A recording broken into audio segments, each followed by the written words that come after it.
মাধ্যমিক online guide চ্যানেলে তোমাদের সকলকে স্বাগতম। আজকে আরেকটি সাজেশন ভিডিওতে তোমাদের আবারও স্বাগতম। তো আজকে আমরা কি দেখব যে পরীক্ষাগার ও রাসায়নিক শিল্পে যে অজৈব রসায়ন একটা চ্যাপ্টার রয়েছে, তোমরা জানো যথেষ্ট বড় চ্যাপ্টার, 8 নাম্বার পড়বে। চ্যাপ্টারটা হিউজ পরিমাণ পড়াশোনা করতে হয়, এটা সবচেয়ে বড় ব্যাপার।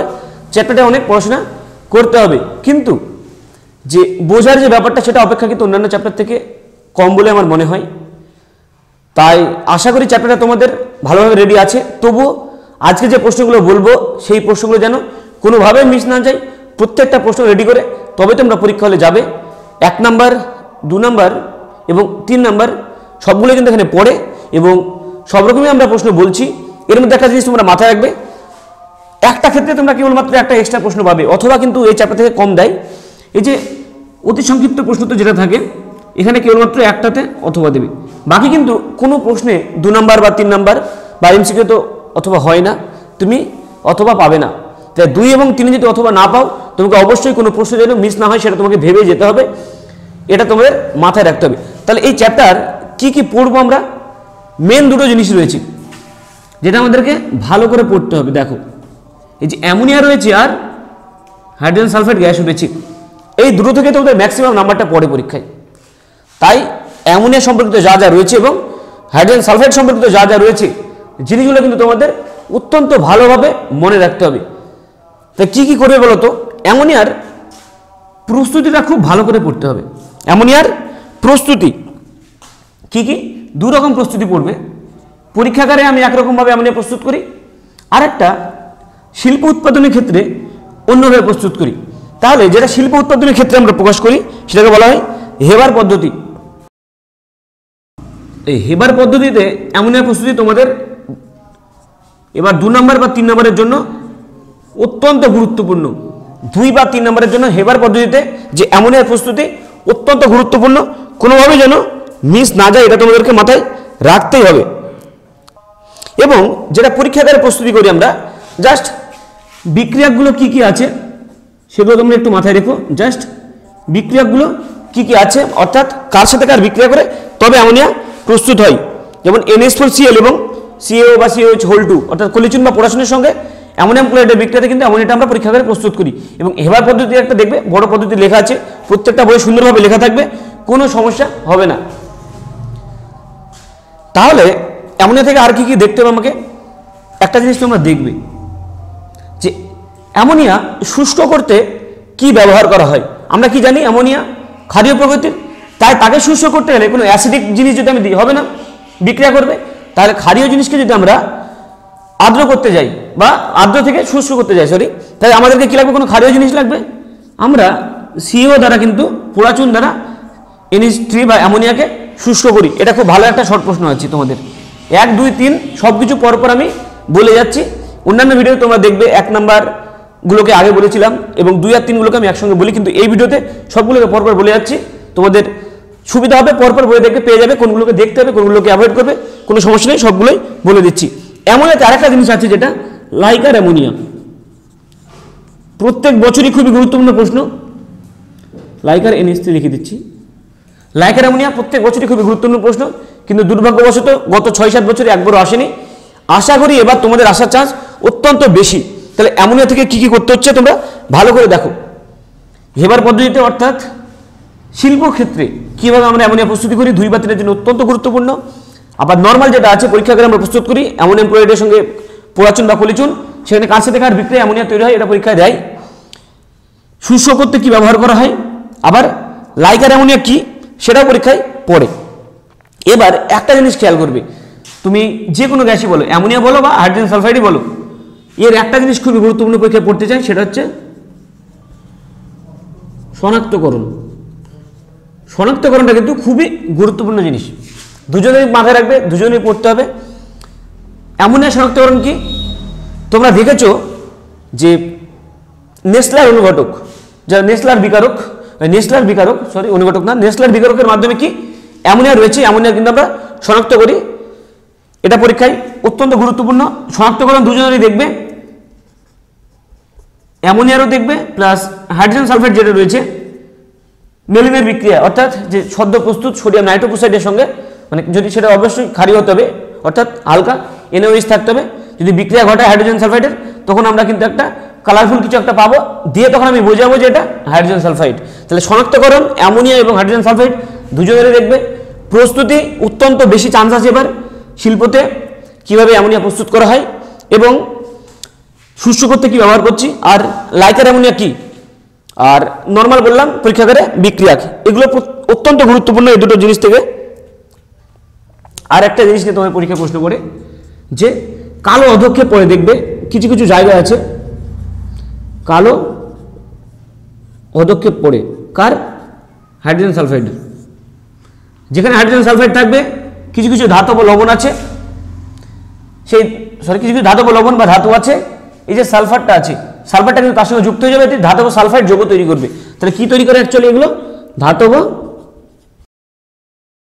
সালফাইড যৌগ তৈরি করবে, যেটা কালো বর্ণের। পরীক্ষায় প্রশ্ন পড়ার চান্স খুব বেশি আছে। কালো অধক্ষেপটা কিসের হয় সেটা যার সঙ্গে বিক্রিয়া হবে তার উপর নির্ভর করবে।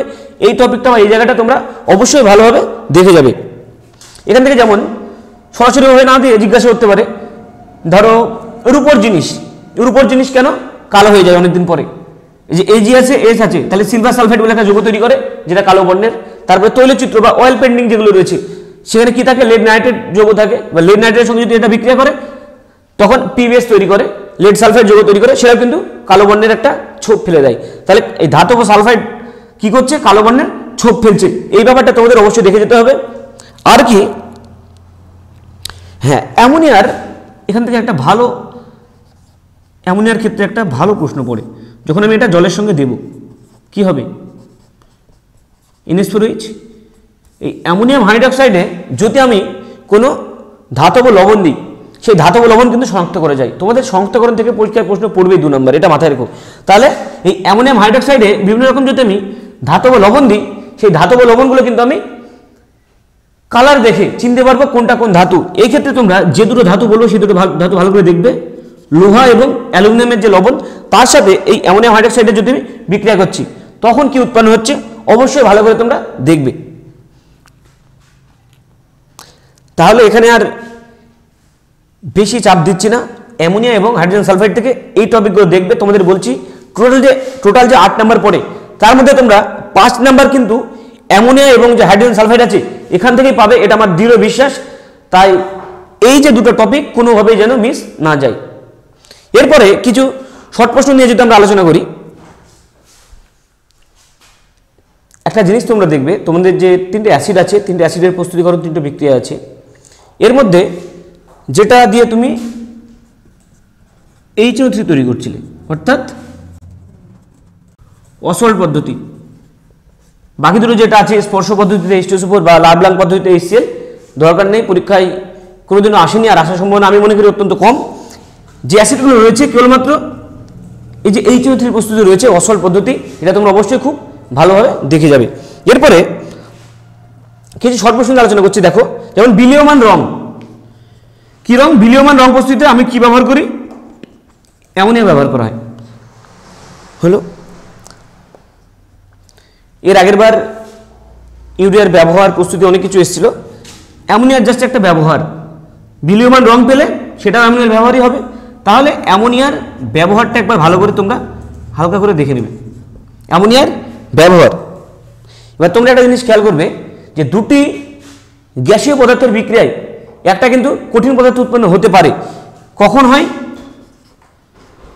অ্যামোনিয়ার সাথে যদি HCl, এটা কিন্তু অ্যাসিড না, এটাও কিন্তু গ্যাস, হাইড্রোজেন ক্লোরাইড গ্যাস, যদি বিক্রিয়া করে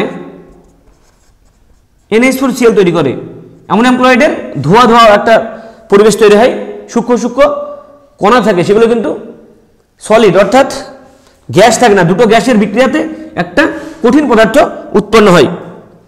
হলো, এরপরে আরেকটা জিনিস, H2H, আমরা যে H2H গ্যাস রয়েছে সেটা কোথায় প্রস্তুত করা হয়? কিপ যন্ত্রে। এটা মাথায় রাখবে, কোন যন্ত্রে প্রস্তুত করা হচ্ছে? কিপ যন্ত্র, কিপ যন্ত্রে। আর নাইট্রোজেন থেকে তেমন আসে না, তবে এবার যেটা খুবই গুরুত্বপূর্ণ তোমাদের আসার ক্ষেত্রে, নাইট্রোলিমটা কি সেটা ভালো করে দেখবে, 2 নম্বরে দিয়ে দিতে পারে। কারণ একটাই প্রশ্ন করবে, একটা করতে হবে, আমরা জানি না কি পড়বে, তা আমাদেরকে প্রত্যেকটা জিনিসকে ভালোভাবে কভার করে যেতে হবে। তাহলে নাইট্রোজেনের ক্ষেত্রে নাইট্রোলিম কি সেটা খুব গুরুত্বপূর্ণ, একটা ভালোভাবে তোমরা দেখে যাবে। আর কি কি আছে এতে যেমন দেখলে, এই যে নাইট্রোজেনের সঙ্গে ম্যাগনেসিয়ামের বিক্রিয়াতে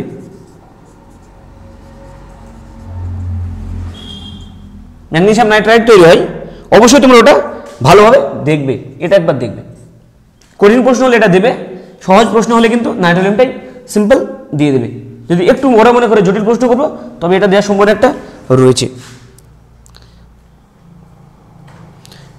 আর যে নাইট্রোজেন প্রস্তুতির যে বিক্রিয়ক বললাম, তাহলে অ্যামোনিয়ার বিক্রিয়কগুলো মনে রাখছিলে পরীক্ষাগারে, আর নাইট্রোজেন, এই দুটো যে প্রস্তুতি রয়েছে, সিম্পল যে রিয়েজেন্টগুলো রয়েছে বা রিঅ্যাক্ট্যান্টগুলো রয়েছে, অর্থাৎ সরাসরি বিক্রিয়ক। এই যে টপিকগুলো বললাম তোমাদের, আশা করি এর মধ্যে তোমরা পরীক্ষা হলে 8 নম্বরের মধ্যে ম্যাক্সিমাম নাম্বারটা কমন পেয়ে যাবে, কোনো চাপ নেই। যাদের মনে হচ্ছে স্যার আমরা সাজেশন দিয়ে এখানে পড়বো, আবারও বলছি প্রত্যেকটা প্রশ্ন গুরুত্বপূর্ণ। কারোর যদি মনে হয় যে আমি একটা প্রশ্ন ছেড়ে যাচ্ছি, কোনো মতে ছেড়ে যাও না, সেটাকে রেডি করে যাও।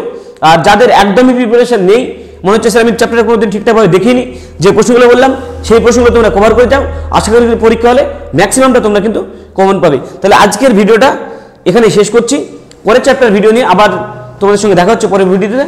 ধন্যবাদ।